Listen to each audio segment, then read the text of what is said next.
I'm gonna have fun on a trip with the gals using your card.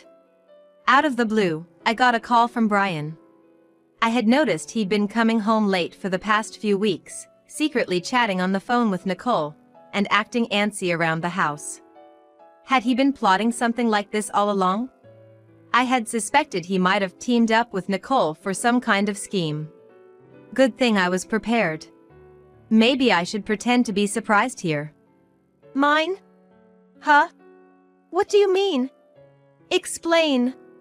I already knew Brian was leaving for a trip today. Honestly, it's unbelievable. If he's trying to pull one over on me, I wish he'd plan it out better.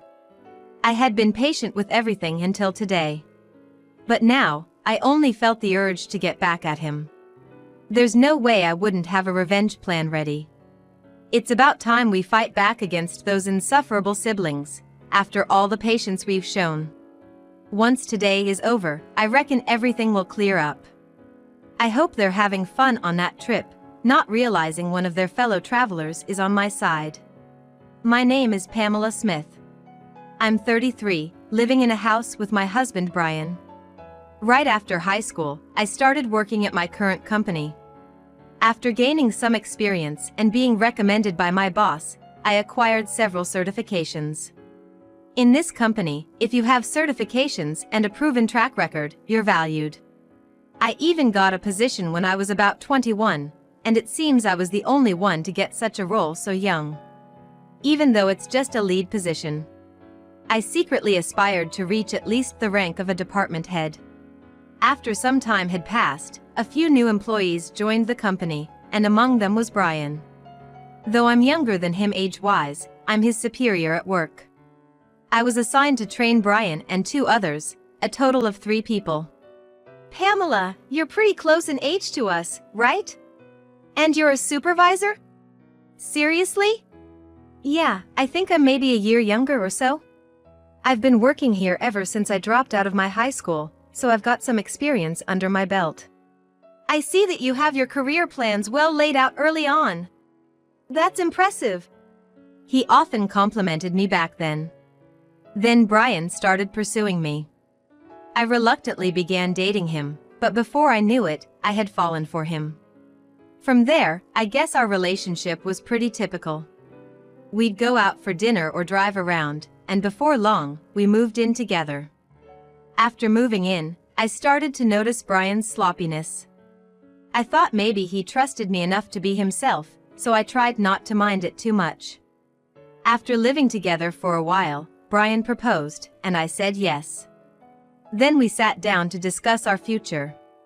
I'd like you to quit your job and become a stay-at-home wife. I'll work and earn money, and you can take care of the house. That's the dream. I also want kids soon and am looking forward to buying a home and our wedding.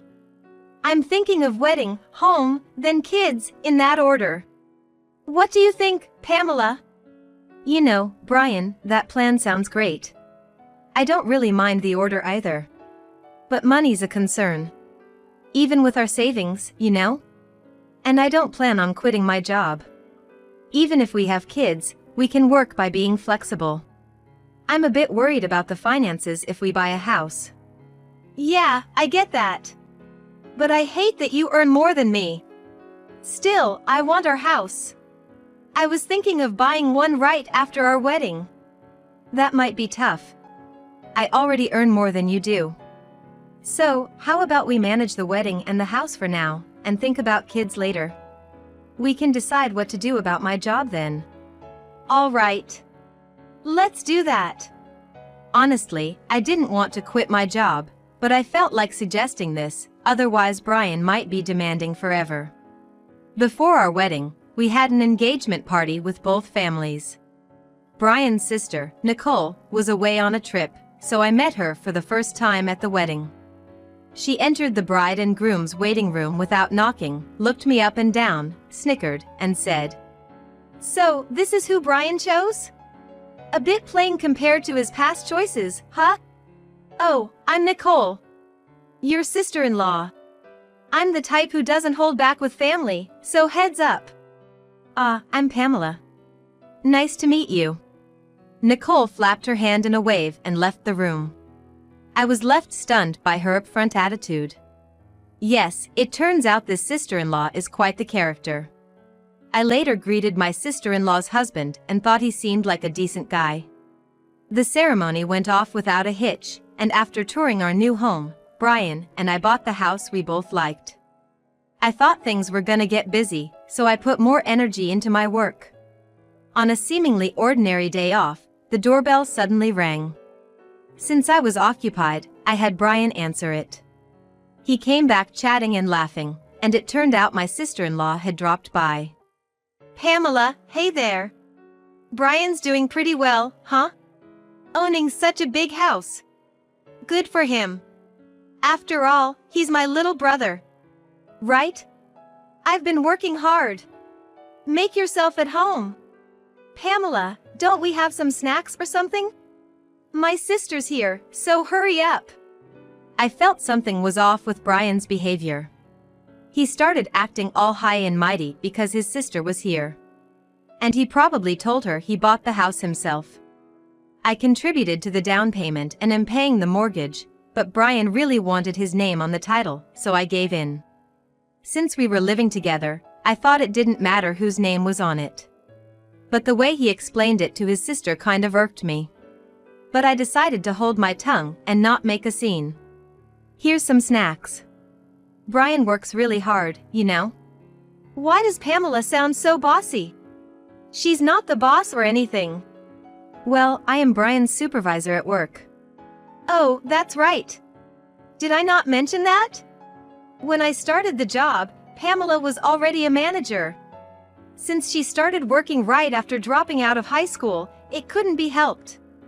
If it were me, I'd surpass her in no time. Wait, you dropped out of high school?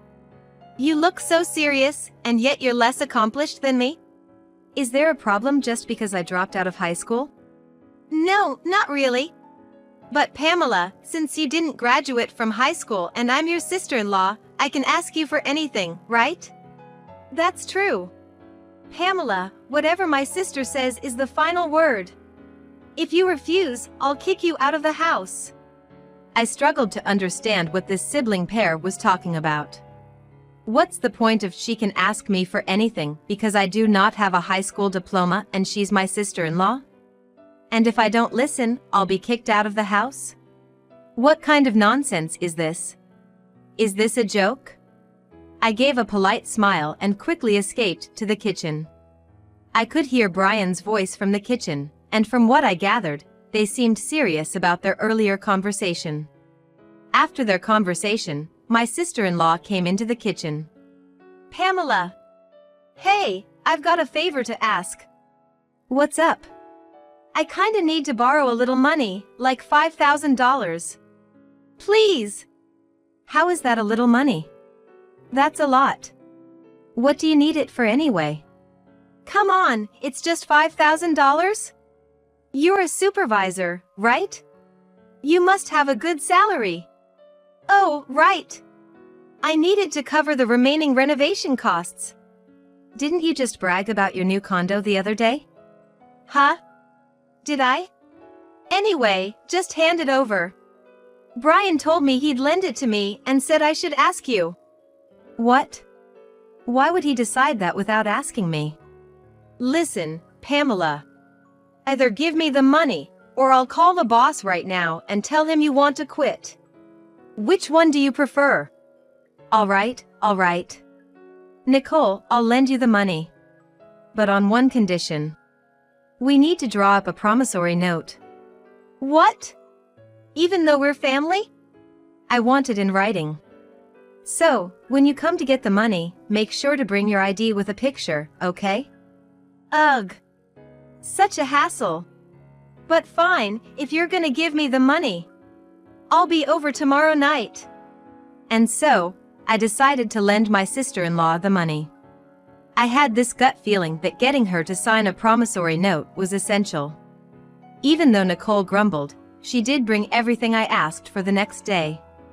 But seriously, I never knew how much Brian was spoiled by his sister until we got married. It's just ridiculous. I bet no matter what I said, it wouldn't have made a difference. Later on, I found out Nicole used the money to buy designer stuff. And once I lent her money, she kept asking for more, without any hesitation. Of course, I made her sign a note every single time. In a month, she had borrowed about $12,000 from me. Just when I thought this was becoming too much, I got called into the boss's office. Turns out, they wanted to promote me from a supervisor to a manager. I was over the moon. I couldn't wait to get home and share the good news with Brian, who had taken the day off. I'm home. Brian, guess what? Welcome back. Pamela, you seem really excited. What happened? Today my boss called me in and guess what? He asked me if I wanted to be the department manager. My goal has always been to become the head manager, so I'm super excited that I'm getting closer to it. Huh? Wait, what? Pamela, you're getting promoted? I don't get it. Did you accept the offer? Well, yeah. I've told you about my goal before, right? Hold on, you should have asked for my permission before making such a decision. What were you thinking? Plus, I've told you I wanted you to be a stay-at-home wife, haven't I? How come you're getting promoted and I'm still stuck at the same position? Doesn't that seem odd? That's not my fault. I've told you I don't want to quit my job. Why you can't get promoted is beyond me. Shortly after, Brian made a call, and I assumed it was to his older sister.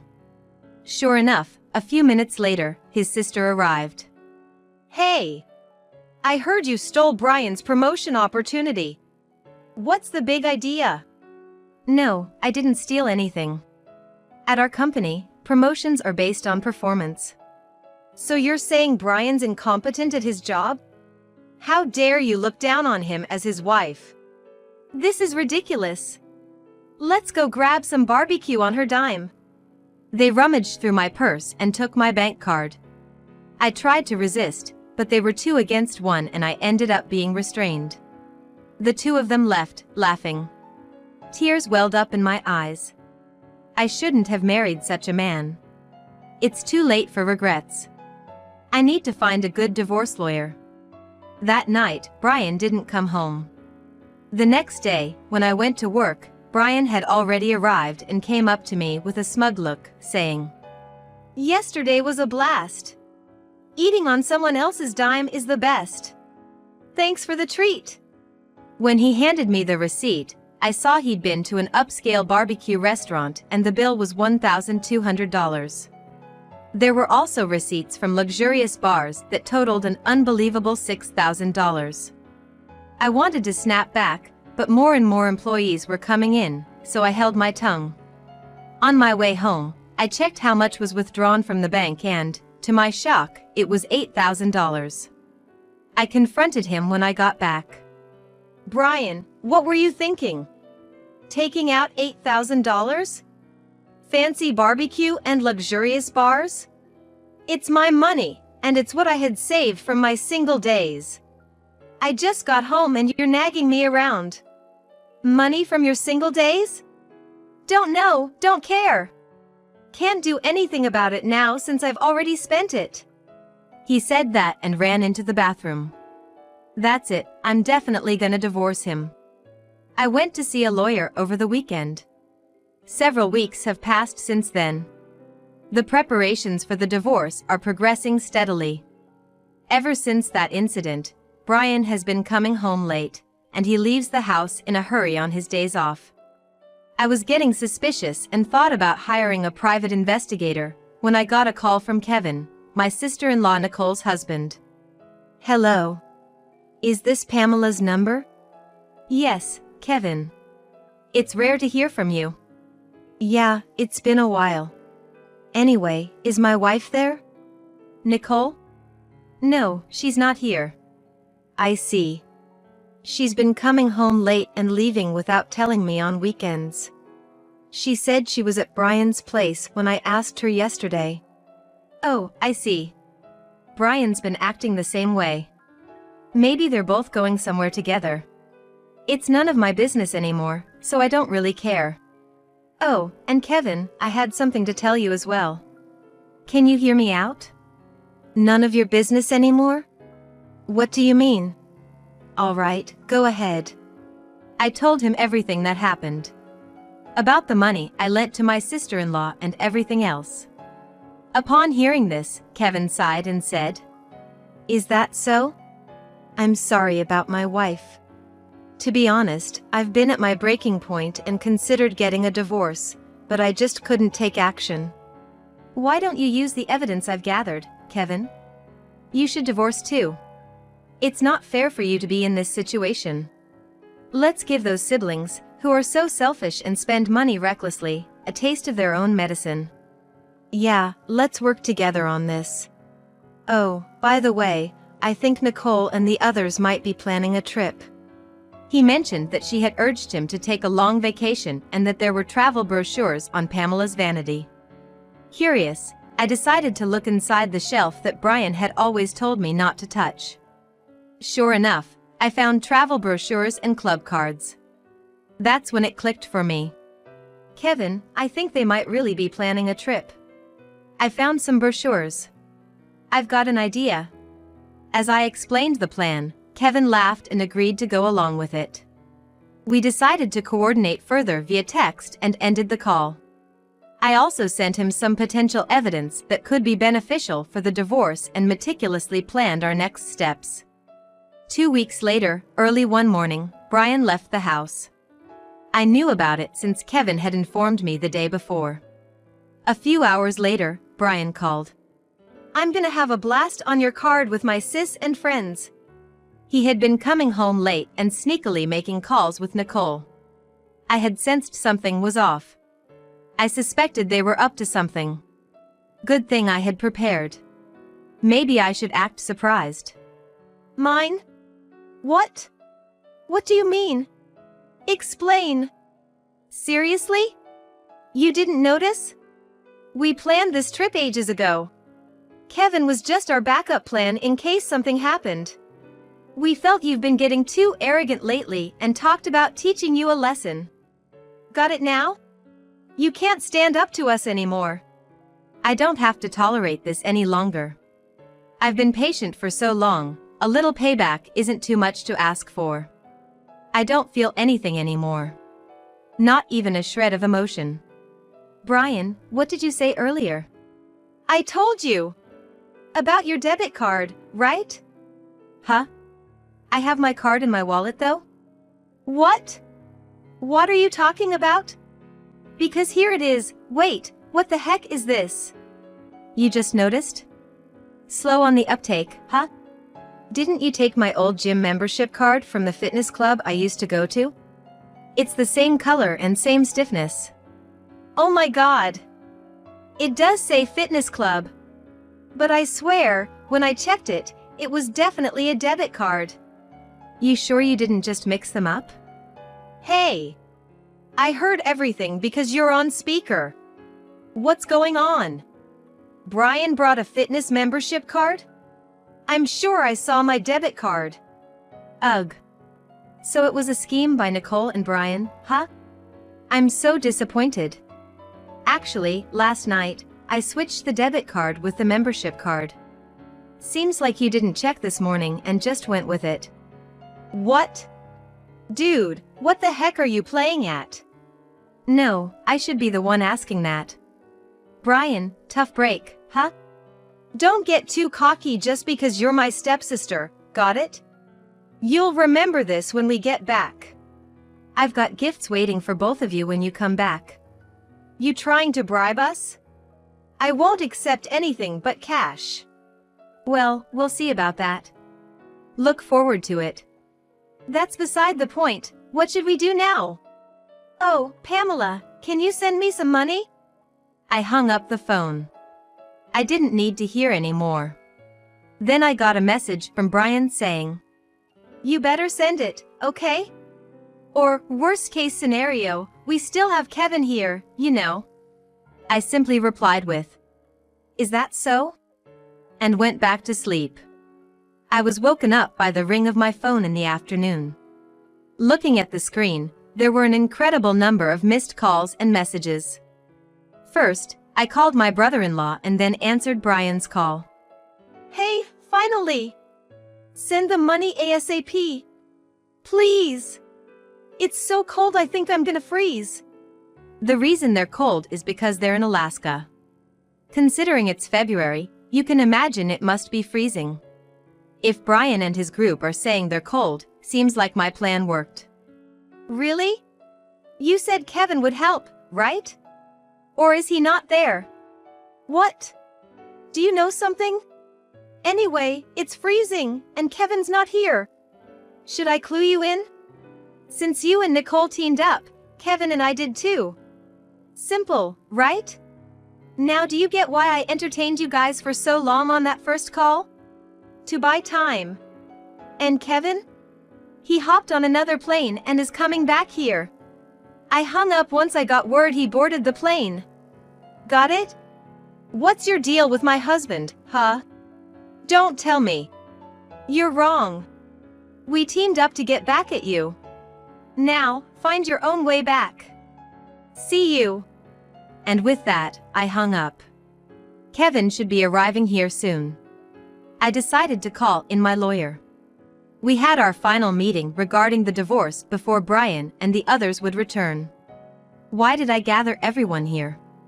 I was sure Brian and the group would confront me. A few hours later, as soon as Brian and his group returned, they started yelling. Pamela! Hey, what the hell? What were you thinking? Be prepared to move out, okay? Kevin's with you, isn't he? Why did you even come back first? Unbelievable. You okay with me leaving you? Apologize. Shut it! Sit down! Usually calm, Kevin's shouting stunned Brian and his companion, making them sit down right away. The lawyer promptly handed out his business cards to both of them. Both looked dumbfounded as they stared at the cards. Well, here's a gift from us. Kevin and I handed them a stack of papers. As they read through them, their faces turned pale. Wait a minute, this mentions property division. You're not saying it's about divorce, are you? It's written on mine too. It's a divorce. What did I do? Divorce has gotta be a joke, right? Yeah, right. Kevin? Let's head home. I'll go first. I've been recording your daily outbursts after some time. Even the call you made from your vacation, Brian. You don't even know what you did? I can't continue like this with you. Hold on, are you sure? I said it, didn't I? I'm demanding half of the down payment from when we bought the house, the rest of the mortgage, and the repayment of the savings you spent from when I was single. Nicole, you spent the money you borrowed from me, and also withdrew from my savings with Brian, right? You're gonna repay that. No wait, Brian, didn't you buy this house? And I never borrowed or used any of it. That's a false accusation. Nicole, please go through everything. There's a promissory note in there for the amount you've borrowed so far. No way, I don't know anything about this. If there's no proof, I'll do this with this scrap of paper. And me too. Hand over that recorder. Brian stomped on the recorder, Nicole tore the paper into pieces and threw it away, and then the two of them looked at us with smug expressions. Look here, first of all, Brian. Even if you do that, there's still data on the computer. And Nicole, that wasn't the original document. What the hell are you two doing? Oops. Indeed, you two don't think things through. Nicole, I have a claim against you too. Spending all the savings and such. And, say hi to that guy you got close at the bar, for me. Both of them were shamelessly crying on the spot. The amount I billed Brian was a total of $115,000, $5,000 for emotional damages, $100,000 for the down payment on the house, and $10,000 for miscellaneous expenses. In addition, there's an upcoming loan repayment of $2,000. For the bill from me to Nicole, it amounted to $31,000, $8,000 for miscellaneous expenses and $23,000 for a loan for which she signed a promissory note. As for the amount billed from Kevin to Nicole, since she had been intentionally distressing him and spending money, it came to $120,000, $30,000 for emotional damages and $90,000 for miscellaneous expenses, all without any division of assets, like condos. I thought the two of them might sue since they weren't the sharpest tools in the shed, but thanks to our attorney who wrote at the end of the paperwork, if you sue, you're gonna lose for sure. No one's gonna represent you. It'll just cost you more. Work hard on your repayments. We settled it without going to court. I grabbed my packed belongings and left the house. Somehow, the word got out at my office, and he was transferred to another branch. Only a few weeks had passed when I got a message from Brian. Pamela, I want to see you. I never thought life without you would be this lonely. Can we give it another shot? You can work as much as you want. It's not gonna happen. Goodbye. Pamela. It's Nicole. I think you should reconsider things with my brother. Why don't we live together? Maybe there's been some misunderstanding between us. I believe things will be better. Nicole, it's not gonna happen. I'm sorry. Goodbye. They begged, but I ignored them and blocked their contacts. It seems Kevin got a similar call but turned it down and blocked them too. Some time later, when I passed by my old house in a taxi, I saw it was already up for sale. Since the repayment was done in one go and I'd blocked all communications, I have no idea how they're doing now. As for me, I moved out and bought a condo. Work's been going well, and my boss recently told me that I've been promoted to regional director, a position I've always aimed for. I've also been out to eat with Kevin a few times. He's a bit older, but we click, and our conversations flow easily. Things feel just right now between us, and we think alike. Life's been good since the divorce. I'm glad I got divorced. What happened between me and Kevin after that is a story for another time.